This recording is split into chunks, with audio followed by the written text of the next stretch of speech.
From the weather team you can trust, here's Chief Meteorologist Eric Snidel. And ironically enough, on this severe weather week, there will be no severe weather at all anywhere close to western New York. This was our sunset tonight.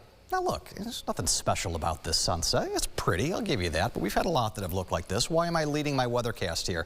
Because tonight's sunset was 7:59 p.m. Beginning tomorrow, we breach 8 p.m., something that we will do all the way until the middle part of August. It's like we've been waiting half a year for these sunsets, 8 p.m. and later, to come back. And now here they are. That'll put a smile on your face before Mother Nature wipes it right off with the cold that's out there now. 32 at the airport. You're down to 30 in Sodus, 29 in Dansville, 26 in Penn Yan.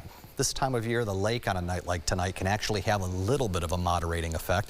Some of our lowest numbers will ultimately be found in the Finger Lakes in the southern tier, and I think we're going to have many locations away from the lake that are dropping down into the 20s. Light winds and clear skies for now. I mentioned earlier the northern lights. They are out there. What do I mean when I say out there? I mean, if you've got a nice camera, a tripod, some time and patience, I think you're going to be able to see something. If you're just a normal person who wants to drive up to the lake, you got just your two eyeballs and you're all excited about it, you will be disappointed. I don't think there's anything to be seen. But anytime that there's an opportunity, we'll always mention that for you. Early tomorrow morning, this is not just freezing temperatures.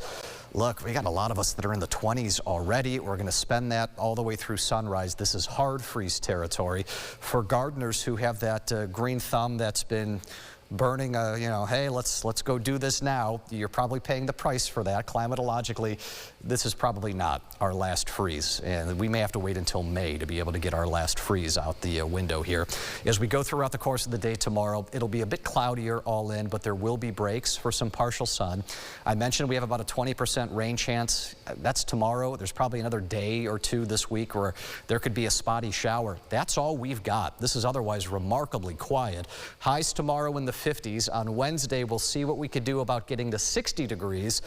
By Thursday, I think we're going to end up into the 60s, low 60s, but it'll still be a really nice day.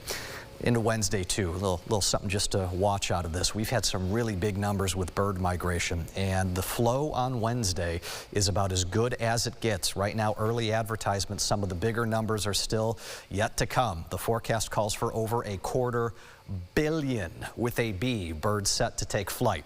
Pattern as we start moving forward into the weekend and next week. So here's what you're looking at. Two eyes that are staring back at you. What are those? Upper level lows, and they're kind of just floating around and spinning around, really not moving anywhere anytime soon. These are cut off from the main flow, and I'm going to tell you now, it adds a lot more ambiguity and uncertainty to the long-range forecast, but at least for the moment, none of those upper level lows are really that close to us. Yes, I have a rain chance in there this weekend on Saturday. Outside of that, though, that's a pretty good looking 8-day forecast, I would say.